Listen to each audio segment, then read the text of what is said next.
Cara belajar anatomi yoga. Langkah pertama, bedakan antara anatomi yang biasa dipelajari oleh para dokter dan anatomy of movement. Nah, yang kita pilih yang anatomy of movement atau anatomi gerak namanya. Setelah itu, kita pelajari yang ada di dalam ilmu anatomy of movement itu ototnya apa saja. Ya, contoh gampangnya adalah otot dada, otot punggung, ya, otot paha, atau otot quadriceps. Nah, itu pelajari semuanya. Nah, dari masing-masing otot yang sudah dikategorikan ke dalam anatomy of movement, masing-masingnya itu yang dipelajari apa saja sih? Satu, pelajari letaknya. Contoh dada, letak otot dada. Ya, otot dada bahasa latinnya pectoralis. Nempelnya di mana?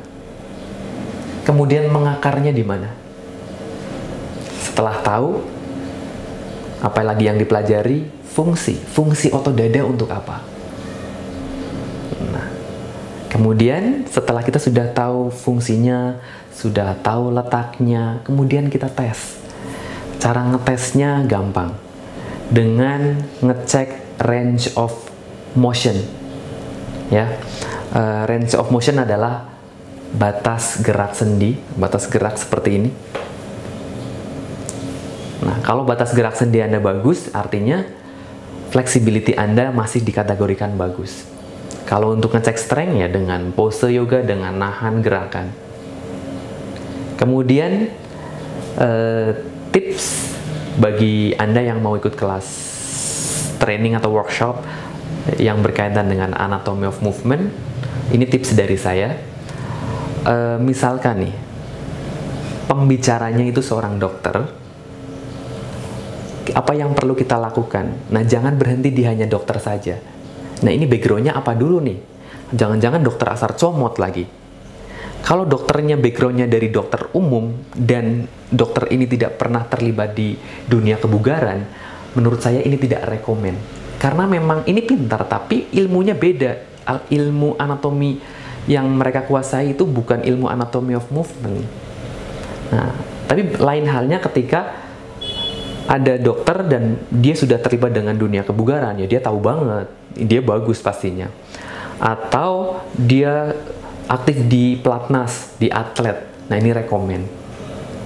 Dan ini penting.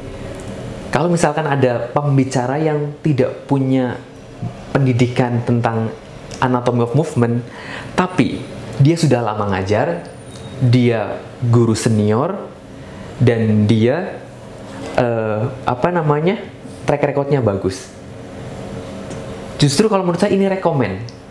Ya, karena ilmu anatomi itu berkaitan dengan ngulik, berkaitan dengan praktek, ya semakin banyak praktek, itu semakin peka. Nah, ini rekomen justru malah. Itu yang perlu Anda ketahui. Sampai ketemu di tutorial selanjutnya.